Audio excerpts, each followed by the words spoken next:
The pre-orders for the latest series of the Bricklink Designer Program open up at 4 p.m. today, so I figured that was a good opportunity for me to answer one of the most frequently asked questions we get here on the channel, and that is actually about 5 or 6 questions all about the Bricklink Designer Program. So let's work through them one by one, have a look at what's coming up in Series 4, and I'll let you know what I think I'm going to be pre-ordering in just a few hours when the pre-orders open up. As usual, let me know in the comments what you're planning on getting, and if I haven't addressed every question you've got about the Bricklink Designer Program, feel free to ask some more and we can do a follow-up when they launch Series 5 with the next round of questions. So firstly, I think we need to make the distinction between Bricklink and the Bricklink Designer Program. Bricklink is basically Lego eBay. It's a marketplace where you can buy and sell individual parts, retired sets, MIDI figures. As you can see, there's lots of stuff here on this homepage, and it is wholly owned by Lego themselves. They bought the company a few years back. As you can see at the bottom there, it is all owned by Lego. Within the Bricklink website, they then run this separate thing called the Bricklink Designer Program, which is basically Lego's version of a Kickstarter, a crowdsourcing thing where they invite fan designers to submit designs for sets that they'd like to see made. The community then get to vote on the ones that they like. It gets narrowed down to a shortlist, and then a few times a year, those shortlisted sets go up for pre-order, and you can order them. But those sets will never make it into the Lego store. They'll never be available just to walk into a shop and purchase off of a shelf. They're only available through that initial pre-order crowdsourcing stage. So taking Series 4 as an example, we've got these 5 sets that all go up for pre-order later today. There'll be a maximum of 30,000 of these that are available to be ordered. So once 30,000 orders are in, the set that reaches that will go off sale. And some of these probably will sell out. We've seen with previous series of the designer program that there are sets that are particularly popular that can sometimes sell out in as little as an hour or two. Equally, there are some that stay on sale for the full month that the pre-orders are open for, never completely sell out, and you can just pick them up a little bit later down the line. They do also have a minimum threshold for the amount that they have to sell in order to go into production. We've never yet had one of these series where a set hasn't met the minimum value, but I guess theoretically it could. If that was the case, your pre-order would just be cancelled. You wouldn't get your set. You don't have to pay for it. It's all good. So as mentioned, the sets are fan designed, but they do all use legitimate Lego pieces. They're manufactured in an actual Lego factory, and they come all boxed up and nice in actual Lego boxes. They don't actually say Lego on the front of the boxes, but it is written on the side. They are legitimate Lego sets, and the actual transaction that you do when the pre-orders open later today and you click on the set that you want, it'll actually take you through to a page on the Lego store, and you actually do the purchase on the Lego store. So it is legitimate Lego. It is made by Lego, but it's designed by fans, and the fan designers actually get a little bit of a cut of the money that they make when their sets are sold as well. So it's can be a nice little earner for somebody who designs a particularly popular set, which is, as far as I'm concerned, a jolly good thing. Now, with the nature of it being pre-order, crowdsourcing stuff, it's not a case of you just order your set at 4 p.m. today and then it comes in a couple of days like it would be with a new Lego set. These sets haven't actually got into production yet. They are merely designs at this stage.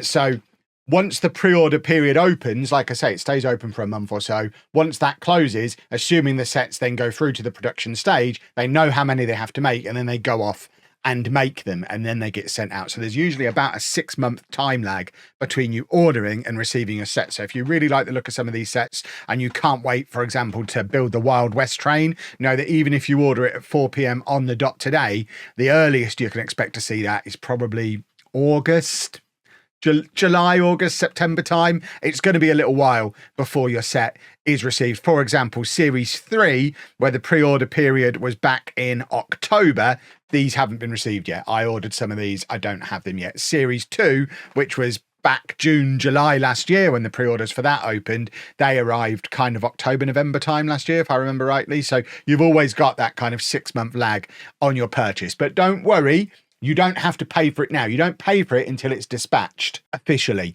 I would put a proviso on that though, and that is, although you don't officially pay for it, they do put a hold on your card for a period of time when you make your order. And depending on who your card provider is, that hold can be anywhere from a day or two to as long as a month. I used my business bank account for this Series 2, I think.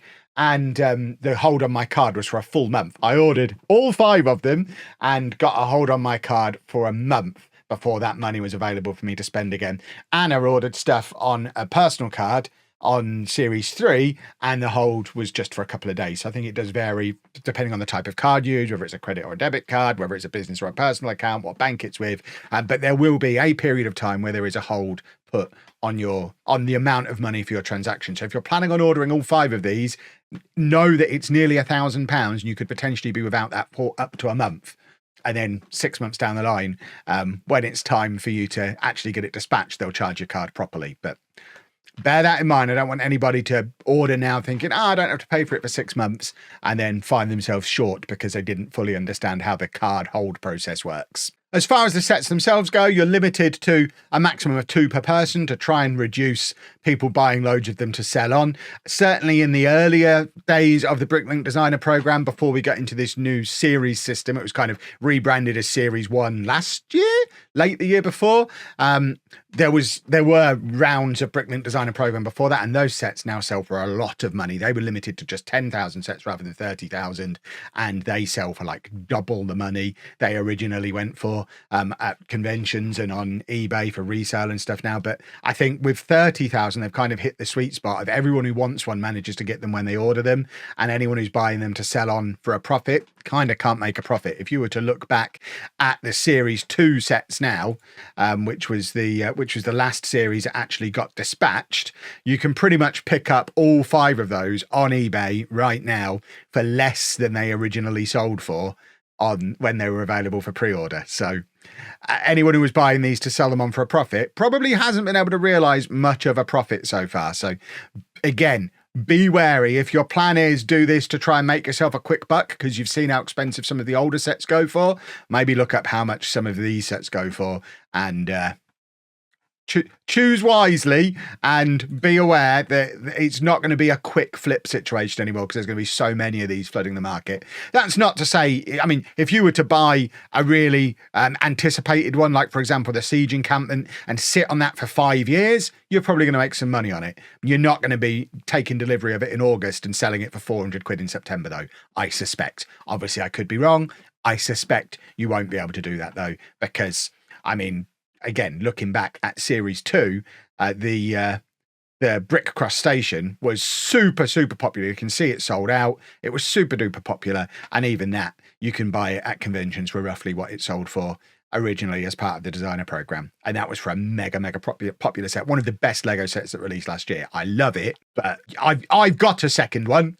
And I'm not selling it because at the moment I'd only get my money back on it. So I am very much of a plan of sit on this for a number of years and then I may be able to sell it in the future. Or maybe when I get an enormous Lego city, I can have one at each end because I really love the set and I wouldn't be against doing that. And with all that being said, I think that's the frequently asked question portion of the video dealt with. And that's the evergreen bit that people can come back and look at years down the line. And now we're going to specifically look at the sets that are launching today. So if you're watching from the future, this next bit, probably less relevant to you. Thanks for watching. I've probably got a video about the series that you're actually looking for somewhere else on the channel, so maybe go look for that one. But for the rest of you who are here for Series 4, these are the 4 sets. And the key thing to know, I think, about Series 4 is that unlike with the previous waves, there isn't a cheap set on this one. The cheapest one they've got is £150, which I think on the last few waves, the cheapest has been like in the £60 range, and those ones have sold out quick, but we don't really have a budget-friendly set this time. And if you were to buy all 5 of them, it is going to cost you the best part of £1,000, which is a heavy investment. And I think this is going to be the first time I don't just go out and buy all 5 because I want them, because I'm a collector nerd, because I just can't justify dropping £1,000 in one go. But the sets do look cool. I know Anna has got her eye on this one, the merchant boat. It is very nicely detailed. I mean, I'm not really a boat guy, but it's basically a modular building on a boat. It does look very cool. Comes with 4 minifigures, not very many stickers, over 2,000 parts. To get over 2,000 parts for 150 quid is really good value on the price per piece basis. Is worth bearing in mind. You don't get a paper instruction manual with any of these. So I probably should have put that in the frequently asked questions bit, but it is just digital instructions. So that is part of the way they keep the costs low. You basically get a big white box that has the Lego in and a QR code that takes you through to the Builder app to get the instructions. So they don't have to pay the cost of printing and shipping a big fat heavy instruction manual. So that's worth bearing in mind on all of them. It's one of the reasons why they are able to be a little bit more cost effective than a typical Lego set. And of course, there's no licenses to worry about either. These are all completely original ideas from fan creators. So they don't have to worry about paying license holders as well. So on a price per piece basis, the sets do tend to be pretty good value, and this is a good demonstration of it. But I think Anna has said she's probably going to pick that one up. I'm less keen because I'm not really into boats. I think it's a nice set. I just don't know what I'd do with it after I built it. And this is one that I think I'm probably going to end up regretting a year or two down the line, because I think it's beautiful. We talked about this a little bit on stream last night. I really like it. But at the same time, how many trains do I need? And this is a £250 train, and I just don't need it. I've got nowhere to put it. I like the idea of eventually doing a Wild West area as part of a Lego City or as part of something on my project table, but there's so few good Wild West sets. It's going to involve a lot of mock building, which I'm not very good at. This is part of a series. It is linked to the general store, which I think was in series 2, which I would now have to buy on the pre-owned reseller market because they're not available anymore. And I think those two sets would look really nice together. So if I did already have that set, I think I'd be more inclined to go for this one. And certainly if this becomes a series that comes around every 2 or 3 launches of this, and over the course of 3 or 4 years you could put together a little Wild West town, then again I'd be more likely to get involved. But looking forward to the next few waves of the designer program, there's no Wild West set coming in series 5. There's no Wild West set coming in series 6. I mean, I guess you could argue the gold mine would probably work with it, but I don't know, it doesn't necessarily scream Wild West, and series 7 is still in the design phase at the moment, so we don't know what's part of that. But I could pick up that Wild West train now, get it in 6 months, pay over the odds or whatever it would cost to get the general store, and then just have those as the 2 sets that I've got for the best part of like £350-400 and not really have anything to do with them. So I'm going to reluctantly have to pass on that train, especially because I, as mentioned, did buy everything on Series 2. So I already have this train as well. I already have the logging railway, which I don't know what to do with, and it's still in its box. So I don't need another train that I don't really have a home for. But like I say, love Lego trains, will regret it one day, but £250 is a lot of money to throw on a set that I'm not sure I really want. A must buy for me though. I love my medieval stuff. I love my castles. They're some of my favourite sets that I've built over the last year or so. I'm currently building the medieval village that came out in Lego Ideas, and I am very much planning on having a medieval castle themed area in my Lego room. This is very much going to be part of it. It looks absolutely great. You can put it together in a modular fashion as well. All the different sections of it break apart into different sections, so similar to what we had with something like Eldorado Fortress. You can display it in a number of different shapes. You can see we've got it open with the dock at the front. You've got the little square shaped version of it. You can have it as more of a long dockside thing, and yeah, it just connects together in all manner of different ways. It's got some really cool minifigs with it as well, and for £200 for 2,500 pieces, yeah, I'm all in on that one. I will be pre-ordering this at 4 p.m. today and very much looking forward to it. And then the other one that I think I'm going to get, again, because I want to do the medieval stuff, I want to do the castle stuff, is the siege encampment.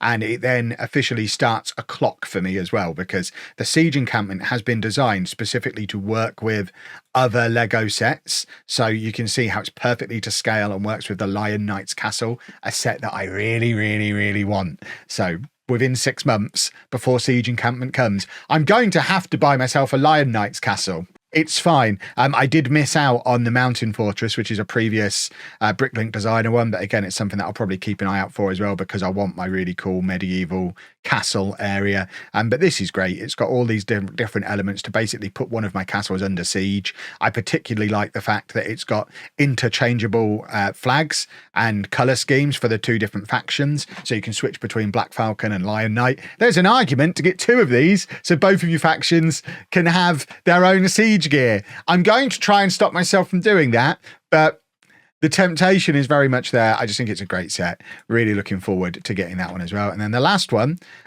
which I think is the other one that Anna has got her eye on. Whether she'll get two, I'm not sure. But she just really likes the look of the Riverside Scholars set. She's certainly somebody who's not keen on building with digital instructions. Anyone who watches our streams will have seen the little mushroom house that sits behind us still in its box on every stream. And every stream she gets asked when she's going to build it. And every stream she says, I'm going to leave it in the box. I want instructions. But I don't think she can resist something that looks as cool and cute as this. It's a really, really nice set. And it's another one that is starting to build a little series of sets. So it works with the Ocean House, which I think we've already got. What series was the Ocean House on? I feel like we've already got the Ocean House. We don't have the windmill. We would love the windmill, but that's one of those from the past that is mega expensive. But again, it's just a nice little villagey, quaint little set that I'm sure she'd quite like to have. I don't know for sure if she's going to go for both or just one of them. I know for sure I'm going to go for the Medieval Seaside Market and the Siege Encampment, and then put my credit card away and try not to buy the train as well. I'm not sure how well I'll succeed, but I will definitely try. But that is it for series 4, and then series 5 comes along in June, where we have to go through this entire process again. And looking at them, this is expensive, isn't it? What an expensive hobby. But hopefully you found that video helpful. Like I said at the start, let me know in the comments what sets you're planning on pre-ordering later on today, if any, or are you saving yourself for all the expensive new sets that are coming up on March the 1st. But if you have found this video helpful, please make sure you leave a nice big thumbs up on it for me. Subscribe to the channel for loads more Lego content. And thank you very much for watching.